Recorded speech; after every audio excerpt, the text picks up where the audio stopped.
Hey, what's going on? It's Wilfred here with another episode. Today we're going to talk about how to regulate that closet. Still ain't got no sponsors, so this episode is sponsored by me. Let's go. Woo!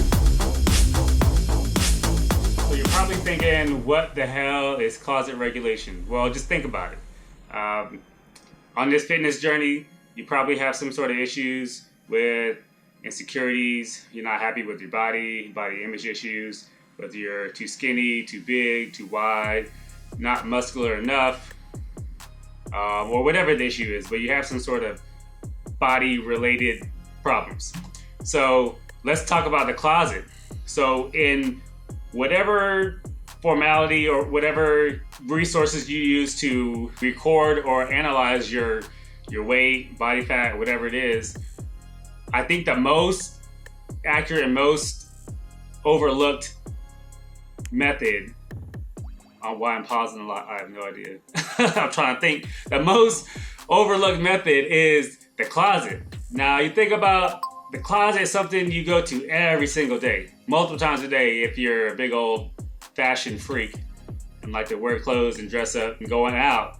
But it's a closet. You think about you going in the closet, you're looking in the closet to pick out clothes to try on, go to the mirror, see how you look.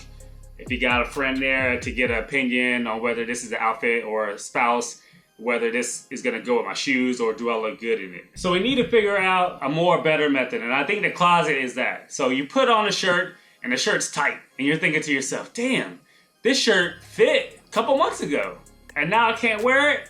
So that should be the bing inside your head telling you it's not the shirt.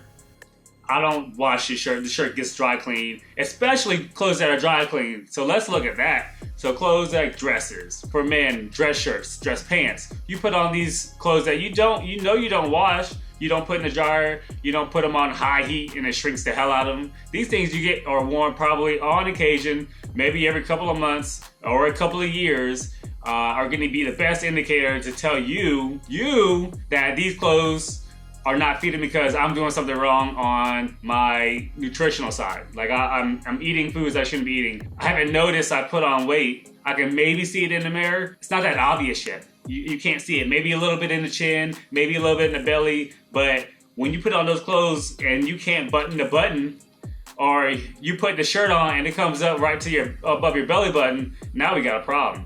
All right, and that should be the first indicator that you need to make some changes. So regulate that closet, get in there, and make some changes. Don't just settle because, now I need to. I'm just gonna say this. I know I'm getting excited because this is important. The worst thing you can do is go shopping because now these clothes don't fit. Now you're just adding to that cycle. Now you're just gonna end up getting rid of those clothes that don't fit or hanging on to them, which is what a lot of us do because, I'm eventually gonna get into these old clothes. This is my favorite shirt, but I'm gonna go ahead and go shopping and buy some bigger clothes because the ones I have don't fit. Take the time to sit down and figure out a plan to get back into those clothes instead of just being lazy and going buying new ones because the ones that you currently wear don't fit anymore. That should be a clear-cut sign that you need to make changes. I don't know how else to say it, but to just say it and don't go to the mall. So don't go to any of these big chain corporate stores until you're ready to maybe get down to a size you want to be. And then you can go shopping. Go on a shopping spree and buy brand new clothes for the size that you once were. All right, it could be 10, 20 pounds, whatever the number is. The numbers don't matter. Just get down to a weight where you feel comfortable, where you can move easily. If you have kids, you can run around with these kids and not look like their grandma or grandpa because you can't keep up with them. You should be able to keep up with a toddler, I'm just saying. Just keep that in the back of your mind. Keep that in the front of your mind, side and the left. Keep that all inside your damn head just to understand that it's easy to make these changes. If you don't think about making the changes, you're not gonna make it. I'm not trying to get on this pedestal, this soapbox, but I'm on this right now.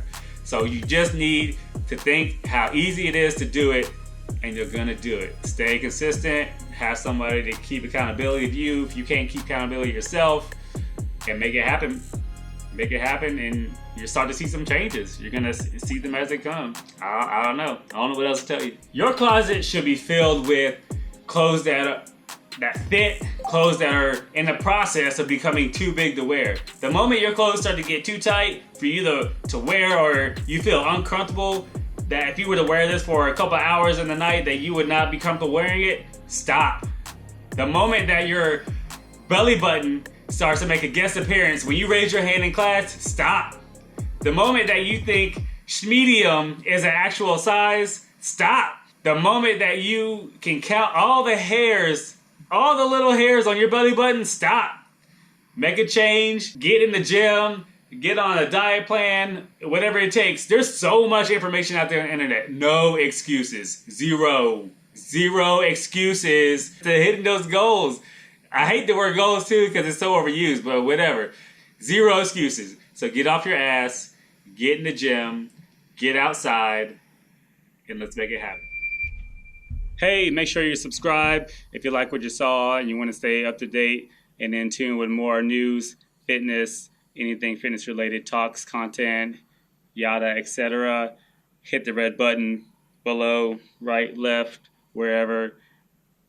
I'll see y'all.